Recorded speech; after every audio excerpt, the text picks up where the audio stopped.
You know, back when I was in the academy, we would follow every toast with a song.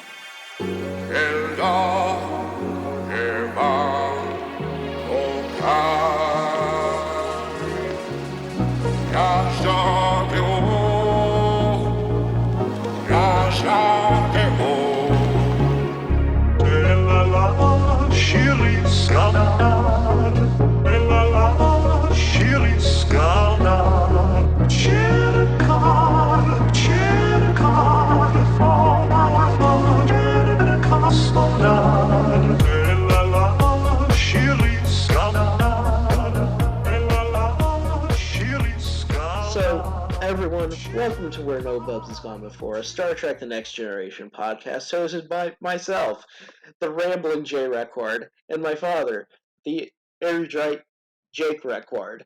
We're doing this show for the benefit of my son, Ben, who will one day listen to us and ask, what were they doing? What were they smoking? And why did they do this?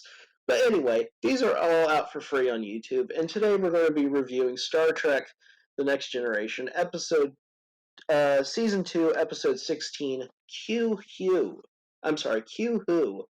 which debuted on May 8th, 1989, and the star date is 42761.9. I think that this episode is fascinating on a number of levels. In many ways, it's not your typical narrative of the crew solving the problem at hand, because in many ways they don't solve the problem at hand at all. That's not the point of the episode. In another sense, it really has a flat narrative. It really doesn't have like a big rise or fall in terms of crescendo. It really has this kind of building sense of dread that is suddenly snapped out at the last minute, which I actually kind of enjoy. I think the show is a little bit more. This episode is less science fiction or less of a mystery, more of a cosmological horror. If I were to go that far, and I think for the first time, this is, and we'll get into a larger discussion about the Borg in this episode, but this is the first time that I think that they are presenting an enemy that is legitimately threatening in Star Trek. You and I have watched the original series, we've watched the films. There's always been this kind of assumption that the crew of the Enterprise or Starfleet is going to win the day against whatever hostile alien force they're facing. That is not the feeling we get here. So, I've gone on a bit. What do you think of the episode, Jake? I think, based on what you said, is that it's sort of an important episode. It's it's basically one story just to introduce the Borg, right? And the concept of that collective, hive society and so forth. And they I think they did a reasonably good job, and through this rather concise, as you put it, kind of flat story, introducing the Borg using Q in an imaginative way to, get them to understand this. The farther you go out, you're going to run into things that you just have no clue. It could be a threat. And I think the introduction of the Borg is very important because, particularly in future seasons of the Next Generation, they play a very important role. And then it goes into the movies also, the Next Generation movies as well. And the Star Trek spinoff series Voyager. The Borg play a huge part in that series as well. In fact, are probably developed a lot more and play a part in this and Next Gen too. But we'll get into that. So the crew of the Enterprise is, actually, this is one of the few episodes where they're not doing really anything at all. So, new Ensign Sonia Gomez orders a hot chocolate from a replicator in engineering. So, Dad, let's stop here. Right. If you're not supposed to have food in engineering, why have a replicator there? So Marta and I were watching this episode, and that was the first question she had. She was like, why would they have a food replicator in engineering? And my response to that was, I don't think that's intended to be a food replicator. actually think that that might be intended to be some sort of tool or machine replicator. One thing we never see in this series, outside of the food replication feature or the food replication technology in Star Trek, we never see the material replicators or what they use to machine parts, Mm-hmm. essentially. And I know that Mm-hmm. they have a machine shop. They mentioned a few times in other episodes during the series and other series as well, but we never see that. So I assume that that replicator is something like if you need a hydro spanner, you go to that replicator and it replicates you one, and then at the end of the day, you actually turn it back in. So it's not only just a way to like, it's like the ship has its own universal toolbox. Yeah, right. Um, Makes sense. but Yeah. you know, how inappropriate to replicate a hot chocolate at the beginning of your duty shift. Yes. Like even and the problem here really is Geordi. Like he's obviously so attracted to her that he can't say, "Excuse me, ensign. This is a place of business." Like you Right. need to put that. Like you shouldn't have done that in the first place. I have to admit, though, I don't like Sonia Gomez. I've never liked Sonia Gomez. She, so the writers attempted to write her in as a recurring character, and no one else liked her either. So she only appears in this episode, and I think in another episode, the Samaritan Trap, It's Samaritan Snare. Yeah. the Samaritan Snare. Which Yeah, is thank which you. is which is the next one. Yeah. Right. Yeah. So she's quickly written off. But I am not a big fan of hers uh, at all. But you know, after she has this interesting run-in with Picard where she accidentally spills her hot chocolate on the captain's uniform. You know, anyway, Captain Picard leaves engineering and gets on the turbo lift with the expectation he's going to go back to his quarters and change uniforms. Well, when he steps off the turbo lift, he finds himself on the deck of a mysterious Starfleet shuttlecraft helmed by a mysterious pilot who turns around and reveals himself to be the omnipresent entity Q, who is there to warn Captain Picard that finally they are crossing into parts of the galaxy where they will um, face things. And I want to get this. Uh, oh yeah, terrifying and something. I will find it here in a second because there's a couple good quotes Q actually uses. Um, this is actually a Q episode too. I don't think It that we is. talk. Yeah. Yeah. You're right We about that. talk. We're going to talk a lot about the Borg, but I think that we should pay some attention to Q too. Um, So, you know, setting up the general episode, Q basically reveals the Borg, and he reveals that, you know, there are threats coming to the Federation, and he does it in somewhat of a tricky, kind of sneaky way to get Picard to see the threats out there in the galaxy. And this is actually a throwback to some of the warnings he makes in season one, especially at the during Encounter at Farpoint, where he says, you know, humans may not be ready to face um, Well, the real truth of what I lies out there in the I stars. think that's why it may not be so much a Q episode because then it's a Guinan episode too. But they all support Right, what Q's trying to do, and the writers were trying to do is just to bring in, provide the basic foundation for the Borg because after right. Picard, has an agreement he'll do something with Q, then they automatically show up in 10 forward. And I think the only one in 10 forward with Q and Picard is Guinan. And once Q sees Guinan, he says, Picard, what are you doing with the horrible creatures? He's dangerous, and so on. And, we've learned that Q knows Guinan and vice versa. And, they're so threatened from each other, they put their fingers out. They do it's not so much the Hogwarts magic, it's The Force lightning. the Emperor and Darth Vader at the end of the Star Trek episode where the lightning's coming out of their fingertips. So, so let's get into that for. And just one other comment about that, it gives some Guinan ties into it because once she first when the episode starts, she's looking out of the windows at 10-4 and said something funny's going on, and that she's picking up Q's Right. abduction of Picard. But then once Q comes back and they, learn about the Borg and so forth, then Guinan has an important role because her species was almost destroyed by them. And a lot of her history of being, sort of a galactic gypsy or wanderer is because of the Borg destroying her home world. So Guinan is always a fascinating character because there's so much mystery behind her wisdom. Mm-hmm. Yes.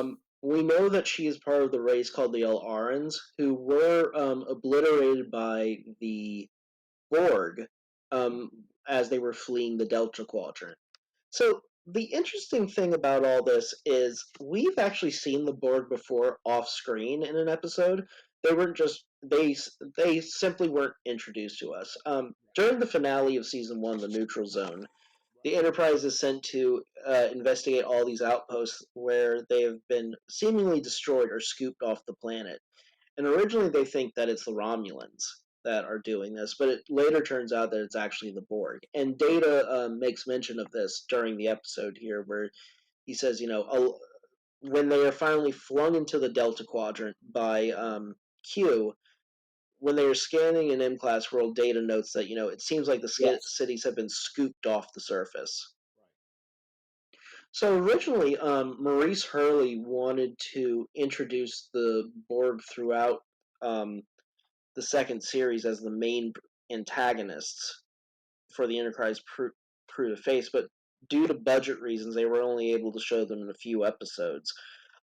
Originally, they wanted the Borg to be an insectoid race, but because of the design cost of creating like insectoids, they kept the hive mind concept and replaced it with kind of this cybernetic creature that incorporated organic or biological material into a cybernetic organism that Mm-hmm. kind of had a so aesthetically, the thing that I've always liked about the Borg is that they remind me of H.R. Geiger, who was this Swiss artist that designed Ridley Scott's The Alien.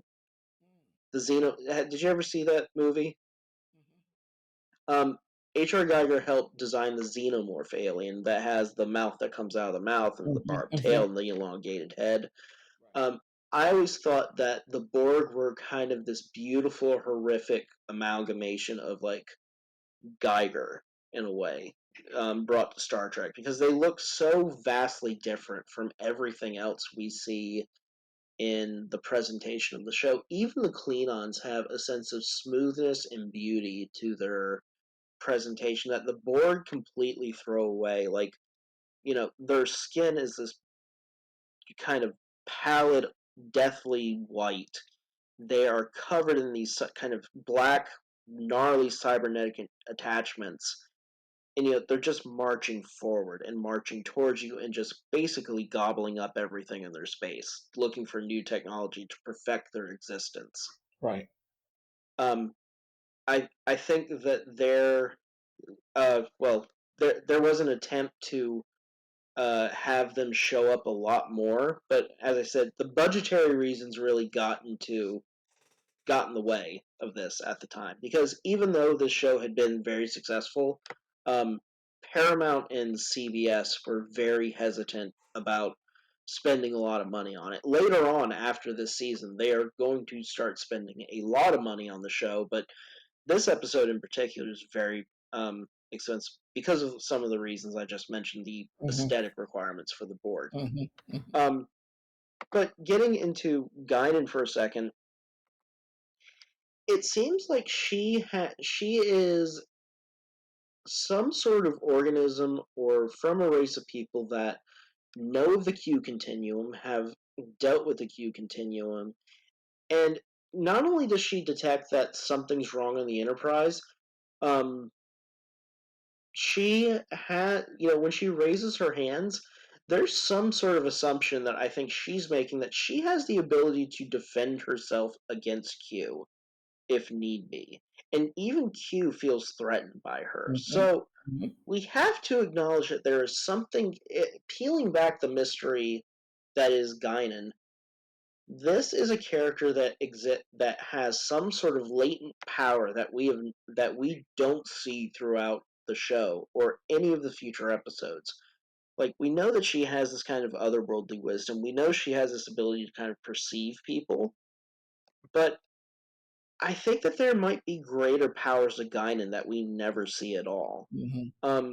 What do you think Guinan's interaction with Q here reflects about her character, or maybe the story around her character? Um, we know that she's a being that has a very long lifespan, hundreds of years. We don't Right. know how long.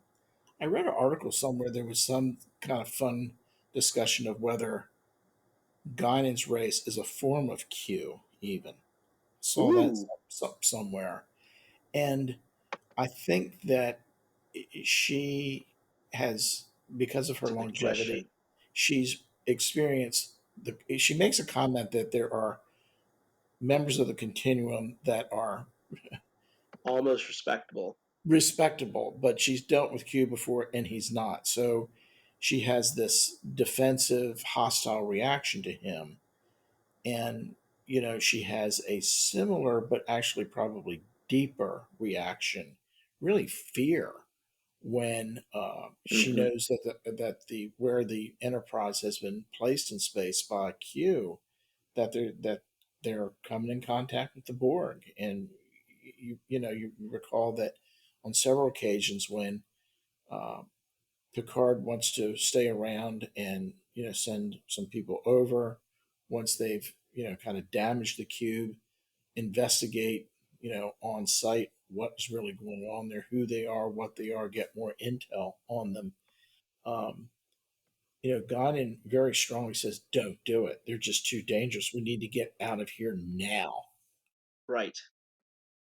And even to the point of arguing against Picard's inclination to explore the part of Yes. space that they've been thrown into.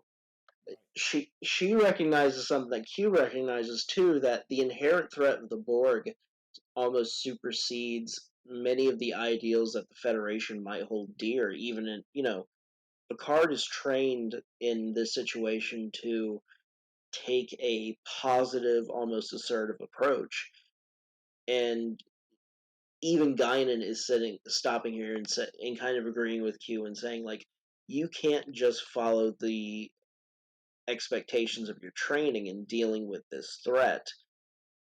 This threat is beyond anything you've ever seen before. And it's kind of a reflection of, I think, what Q says about humanity. One thing that I think is rarely made in comparison is how ordered the Alpha Quadrant is versus how destabilized the Delta Quadrant is. The Borg are a race that primarily rules their section of the Delta Quadrant in Voyager, and they rule a large section of it. One of the ways that the Borg get from point A to point B when it comes from traveling from the Delta Quadrant to the Alpha Quadrant is the use of a transwarp hub that's introduced in Voyager. And when it's introduced in Voyager, it actually helps explain later on how the Borg were able to get to the neutral zone and wipe out those outposts. It's never revealed in Star Trek: The Next Generation or in First Contact how the Borg are able to make these huge leaps in distance from this 70,000 light years in Hmm. space. Hmm. But it's later answered in Voyager.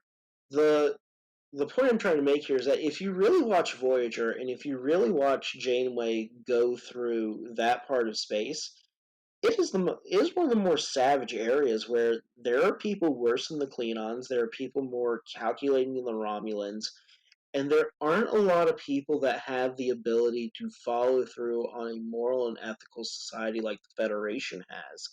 If anything, the Alpha Quadrant really is kind of an easier place to live than the Delta Quadrant is. And I think that is reflected here in what Q's trying to say. There really are things that you're going to run into outside of the Alpha and Beta Quadrant that are not what you've seen before. One of the themes here consistently that the writers have done hopefully with intent, is the idea that Q is fascinated enough with the human species that he's always putting them to the test. He Right. did that in Encounter at Farpoint. And, one of the quotes I wrote down is Q says to Picard, "You are not prepared for what awaits you." And, then that's a quotation, but he also says something to the effect that humans, one of the fascinations he has with humans is that humans are moving or developing faster than expected, which is Right. kind of the similar observation that the Vulcans have made from the Enterprise series. So what Q ends up doing is by creating this situation where they're exposed to or come in contact directly with the Borg. Q's putting human adaptability and readiness to the test.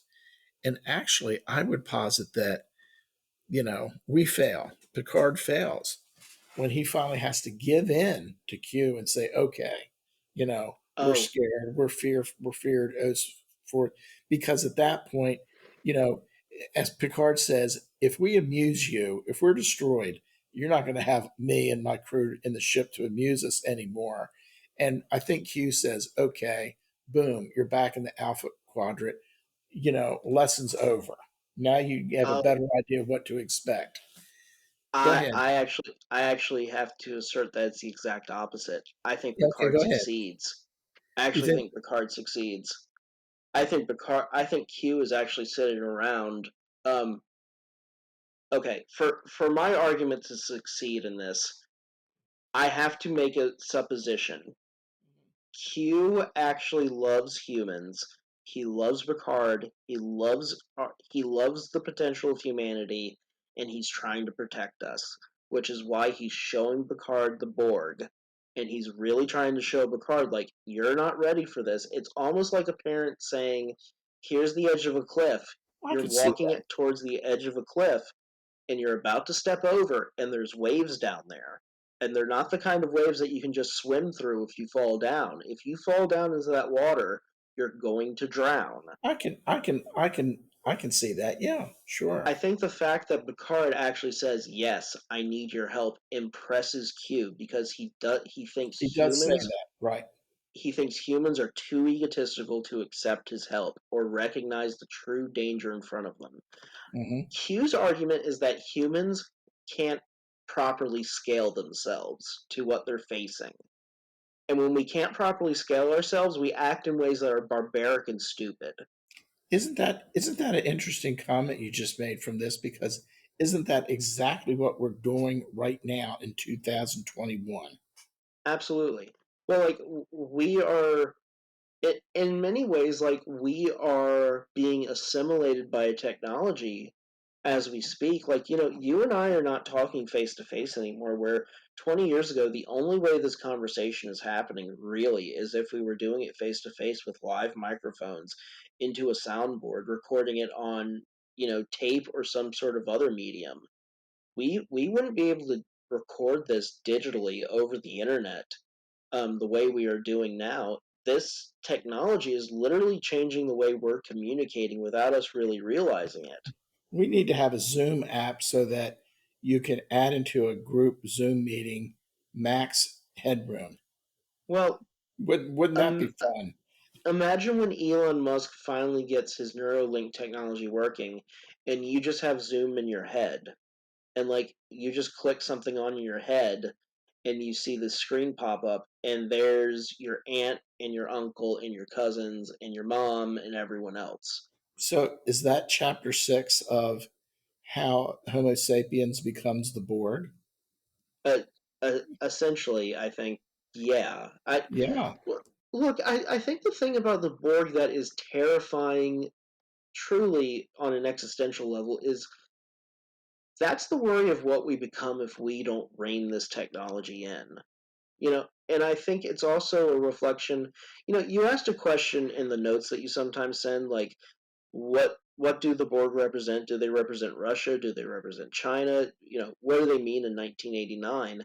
I actually think they represent like the humanity's unwillingness to stop ourselves from growing too fast. The Borg are in this constant need to assimilate new technology and quote unquote improve their species. The truth is, like, evolution takes time and you can't really rush nature, and the Borg are constantly trying to rush nature. I think the Borg are terrifying because that's what we could be if we assimilate technology into us. We could let's say we install Neuralink into every human, let's say after 2089. Let's say in 2089 we have found a way to install a Neuralink chip and the appropriate software into babies. And now we can hook up babies to an entire worldwide network of consciousness where everyone's constantly on 24/7, and we are all, talking to each other, bickering, but we all now have this ability to um, communicate and cohese in a way that we've never thought possible beforehand. There's no guarantee that once we have that ability to cohese and comprehend and cooperate, that we are necessarily better from a moral or ethical sense. We could turn into a race of pirates for all we know Well, because our true instinct inside is to consume. you could get kind of advance that from the scientific story perspective also and say, well, if you had that Neuralink and there was this true, um, you know, Collective kind consciousness. collective consciousness, much more than what was sort of presented of a combined life force in Avatar in that Right. on that planet. But if you actually had, mind to mind communication, the possibility, again, like we were talking about the last episode, looking at what intended consequences are. Once you do that neural network, then, could you just, come up with a program so that everybody, it's like Keanu Reeves, who am I talking about? Yeah, Matrix. the Matrix. So all of a sudden everybody's in a matrix and they don't even know it. Well, we're not even going to touch simulation theory, which is popular right now, but um, I think the true danger of all this is that when we talk about things like Neuralink or we talk about cybernetic augmentation to humans, on one hand, I think it's obviously a place that we need to go. I don't think that we should be afraid of experimenting with things like Neuralink technology or augmenting ourselves cybernetically. I think that we just need to have some sort of safeguards in place to make sure that Rules. we Yeah. don't. Well, we need to have certain boundaries, or people are going to start really hopping the fence, Well, and they're going to hop into things that we as a society aren't ready to face together. I think that one of the practical things that you just said, which fits into what's happening now, um, is social media platforms like Oh Facebook yeah, and so forth. Have they really gone too far? Are they out of control? Did we not write the rules? We didn't know what the rules should be, and the other thing interesting about this, since this story about the Borg was written in 1989, we're just talking about some, sort of current advanced, technical ideas like with robotics and artificial intelligence and so forth. Those terms that we're using right now, they weren't part of the lingua franca. People weren't thinking about that in 1989. So it gets back to a right. question I've had with the writers: how much, when they came up with ideas, did they go talk to somebody at Caltech about, well, what do you think is going to happen in the future, so they could, kind of refine some of these ideas and broaden them?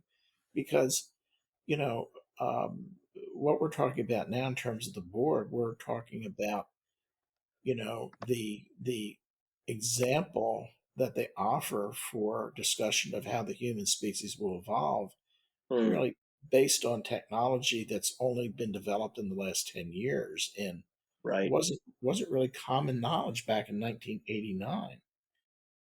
right. Well,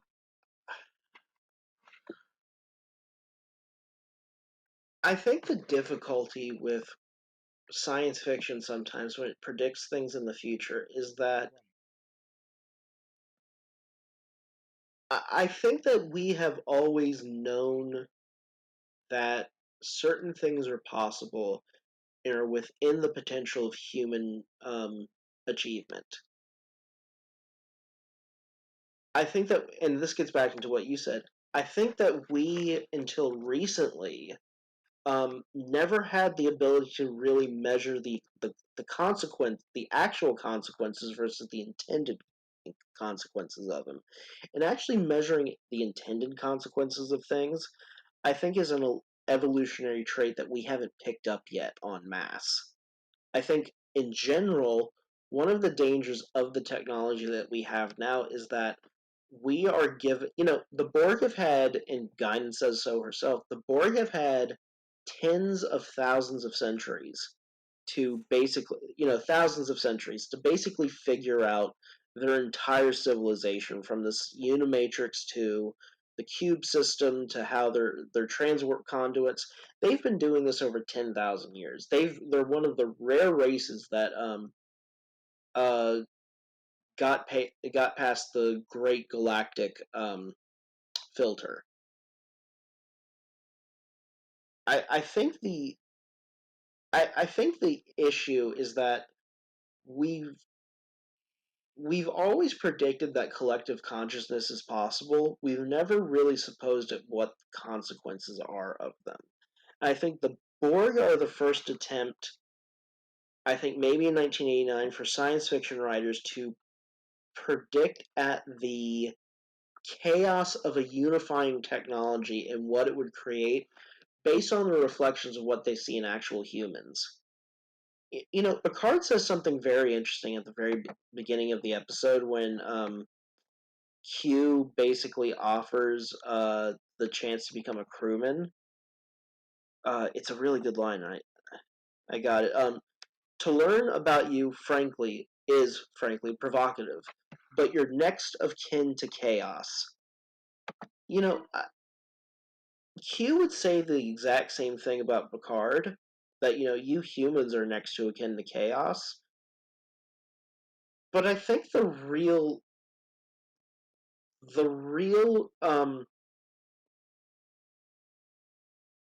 okay, sorry, lost my train of thought there for a second. The real problem with, I'm sorry, can you pick up? I just lost my train of thought. Damn it. Yeah, I was trying to figure out where you were going with it. Yeah. Sorry, let me look at the quote again. I'm sorry, folks. I've had a real brain fart. To learn about you is frankly provocative, but you're next to kin to chaos. Oh, right. Ontology. That's where I was going. Fuck. Anyway, so, you know, I've mentioned it in the past that one of the things I'm really interested in ontology, and that is the study of the nature of how things are, and in turn how the way we design things in turn redesigns us. When we created the iPhone changed the way that we lived, so therefore it redesigned us. Um, there needs to be a question asked that if humans design something, do we imbue our chaotic nature into it? So, in a sense, if we create something, does that thing automatically lead to the creation of some form of chaos within our existence? Is there a way for us to actually create technologies or tools or software or things to enhance our lives that actually don't create negative fallout or uncertain consequences?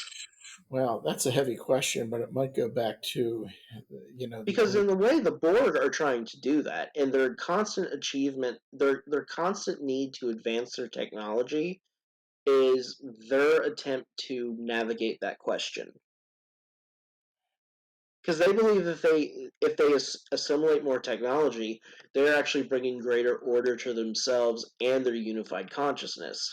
They I think you hit the nail on the head because I just, since I'm a sort of disciple, a mild disciple of John Boyd, in the paper he wrote, Right. creation and destruction, I think it was. For something to change, something old has to be destroyed and replaced with something new. And that is when you use the term destructive, it is not Right. an orderly process. There is chaos. There is, Hmm. a certain unknowing as to what's going to happen. So that's sort of, to use your analogy of, we invent the iPhone and we adapt its use as strongly as we've had, or a smartphone, we should say, it has absolutely changed us because it feeds into the ability of these social media networks to feed us good information, bad information, information we don't even know whether it's good or bad. And Right. what the Borg does is that they are so orderly, they can evolve by absorbing new technology, new information, so forth, uh, collectively, so that there should be like minimal chaos in the way they do things then. Right. I mean, the one thing I've been thinking about, the politics right now, I don't know who we said, did the Borg represent somebody geopolitically in 1989 when the Cold War was starting to soon? It was November when the wall fell of '89 when the wall fell. So were they representing supposedly Soviet Union? Who knows? But right now, if someone's trying to have almost a collective way of thinking, it's damn China, as I see it. Well, in many ways, China does do what China does in many ways mimics the Borg in the fact that they take technology and they assimilate it and they try to improve on the design while not necessarily advancing the design. We've discussed previously that the real difference between economic innovation here in the West and economic innovation in China is um, here in the West, and in many ways this is connected to Star Trek. In Star Trek, it seems like the Federation are constantly redesigning their ships and employing new ship designs and new ship technology all the time. So, like, there might be 3 or 4 Galaxy class ships, but that's because that's all they make. By the time they're 10 years down the line, they've completely redesigned their ships to where they don't have Galaxy class ships anymore. They have Sovereign class ships, or they don't even have Sovereign class ships. They're all Intrepid class. There's so many different designs where the Borg only have one cube, and that cube is the same cube that it's always going to be, but it may have new features, it may have some new internal workings, it may have been changed for its efficiency, but it's always going to be that cube. In many ways, China's the Borg in the fact that they will take a piece of technology like, for example, the smartphone. The best smartphone in the world by acclaim of reviews are the Huawei handheld devices. People love the Huawei devices, and it actually caused a huge stir here in America. Ben, for those listening at home and for yourself that don't know what I'm talking about, Huawei is a very powerful Chinese telecommunications company here in 2021. They're actually politically connected to the Chinese Central Committee, or this, yeah, the Planning Committee. What are they called? They're tied into the communist government. Yeah, Yeah. At this point, are they even a communist government, though? And I know. um, It's just an adjective that it's still but used. but Right. the point I'm trying to make is that the Chinese version of innovation is much like the Borg, where they take a piece of technology and they improve it until it's the best piece of technology you can get. But they're not coming up with Neuralink. Neuralink is the next step. China will stay at that one step and make it the best step they ever take. Um, On the other hand, we kind of sloppily, sometimes lazily, maybe clumsily, progress forward without Hmm. really taking into account the quality control of our goods. Which is why, in the 70s and 80s, Japan was suddenly able to compete with us on a global level, especially in the area of cars and computers and electronics, because they were able to actually amalgamate the two different cultures of the Chinese philosophy and the Western philosophy. And Dad, you can speak to this a little bit because Oh, yeah. Granddaddy worked for Ford. Um, Well, the thing you know, about Yeah, go ahead. No, you go ahead. But The whole thing about the Japanese, coming out of World War II, they needed to rebuild their economy. They're making all kinds of toys and fans and appliances, but everybody said, "Oh, it's just cheap Japanese junk." And then they figured out, because of the way they're meticulous about things, how they could improve the quality and costs of right. appliances and goods that they could export. And to the extent that in the early 80s, the Japanese were buying everything in this country, real Hmm. estate, golf courses, and everything. And the big thing in corporate learning and corporate development, everybody was studying, how do the Japanese do it? Hmm. What's Japanese culture? How do they organize their workforce and so forth? I mean, they were sort of the envy. If the Japanese can do this and are being so successful, how do we have to be like them in some way? Well, like it's an important thing that you bring that up because how do we be like them?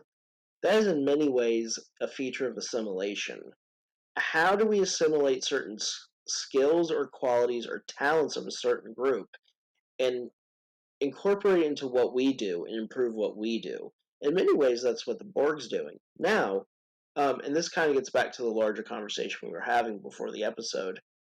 The one thing I don't think people take into account, and the crew of the Enterprise has yet to discover it, no one takes into account the Tommy gun. Yeah, yes, right. So, later on in a future film outside of the Star Trek Next Generation series, the crew of the Enterprise E will actually fight the Borg in the past during the events of First Contact. And one of the climactic scenes features Picard on the holodeck with Angela Bassett's character. I can't remember her name right now, but she's fantastic. But they are in a casino when the It's Borg. Alfre Woodard. Oh, is it Alfie Woodard? Yes, that's who. Yeah, Oh I God, think. Yeah, yeah, it. Yeah, it is Alfie Woodard. yeah. In Um, First Contact, right? what was I just watching? Okay. Anyway, but um, Picard picks up a Tommy gun and turns off the safety protocols and basically fills the Borg with lead and like kills three of them instantly. Yes. The problem with all of these systems, whether it's the Federation or the Borg, or capitalism or communism, or any of these things that we're talking about, is that they're all prone in some way, shape, or form to failure. The Borg fail because they are not able to actually think creatively in new and novel ways outside of what they've assimilated from the information they've already taken in. So therefore, the crew of the Enterprise are able to come up with new things, or even have new relationships that the Borg can't account for, like Q. The Borg can't. The Borg can't really account for Q, and if Q wanted, he could wipe out the Borg with with really no thought about it. Right. You could. Um, so in some ways, there's a narrative hole right there. If Q really Hmm. cared about humanity and Hmm. their place in the cosmos, he could just wipe out all the threats. Um, but then he would probably wipe out humanity too. Um, the the large circuitous root of a point that I'm trying to get to is that um, the downfall of most systems and the downfall of most species is at some point we reach this inability to adapt to the natural settings around us, or maybe within the changing natures within ourselves. And I think the I think the lesson that Q is trying to teach here is that at some point you're going to run into some sort of wall. And if you're really a species of quality, as Q looks at it, you you can't act like you can just avoid the wall. You're gonna have to figure it out. You're gonna have to face it. You're either gonna have to do a series of things. You're either gonna have to find a way to jump over this wall. You're gonna have to figure out a way to go around it, go under it, But I think what Q is trying to reveal to the crew is at some point you're just going to have to go through it. Kobayashi Maru. Well, basically, the Borg are basically a gigantic Kobayashi Maru test. There's no way at this current juncture you're going to win. Hmm. So what do you do? Um, I find it though interesting because in future episodes of Star Trek: The Next Generation and in the films, one thing I like about the Borg is that they are presented as this kind of oncoming, unstoppable onslaught. But in this first episode, when Worf powers up the phasers, he blasts holes into that cube. Where at one point in the episode, I kind of sat there and was like, well, why don't they just keep firing and just blast this thing into pieces? They clearly just blasted like 20% of this thing away in 3 or 4 shots. Why not keep going? Um, but beyond that, I think the interesting thing about the Borg is that it really is this kind of argument Q's been making that at some point you have to adapt, and there may be things that you can't adapt around. And I was just wondering what you thought about that before we finish the episode, because I think we're both tired and this has gotten way out there. Um, I think that's the whole point. Is that you know, Jean Luc. There's things out there that you can't imagine, and you keep again. I think your supposition, your idea that Q is actually doing a service to Picard and the Enterprise and humanity by preparing them, giving them a hint, Hmm. so that they could start to think outside of the box. Right. Before we go, one last thing I wanted to cover because I found it. Actually, two things I wanted to cover because I found them both interesting. The first one's Deanna Troy. Her only real interaction in this episode is when she comes to the bridge when she realizes that Captain Picard's no longer on the Enterprise. This is an interesting new manifestation of her powers. Can she actually know when certain people are or are not on the ship? Yeah, I know. I made a note of that. That I thought that was that was important because that's when everyone realizes that Picard's not on the ship. But it was something that the writers just threw in there to get that point across that, oh, guess what? Picard's not on the ship. Where did he go? Et cetera, et cetera. So, Well, but yeah, it's a very good point because she generally, had the Betazoid ability is to feel what the tenor in a room is. Like she can look at and listen to people when they're communicating visually on the view screen and have a sense of what the Pakleds are thinking or the Romulans are thinking or what the right. Klingons might be thinking. But you never hear, well, at sometimes she can focus in on an individual, like, in the next episode that, we'll talk about. And when Geordi is kind of captured by the Pakleds, she knows that Right. Geordi is concerned. She knows there's an episode one point that she knows.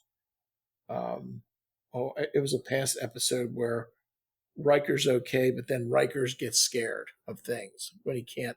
It was on the Royale when they went into Yeah. the hotel, and at first it's just exploration for Riker. Then he realizes that they're really stuck. Then Deanna says to Picard, Will's mindset has shifted. So apparently she can focus in on Mm. the thoughts and feelings of one person. E- Excellent points. Good observations. I had forgotten about those. Um, the last one that I wanted to cover.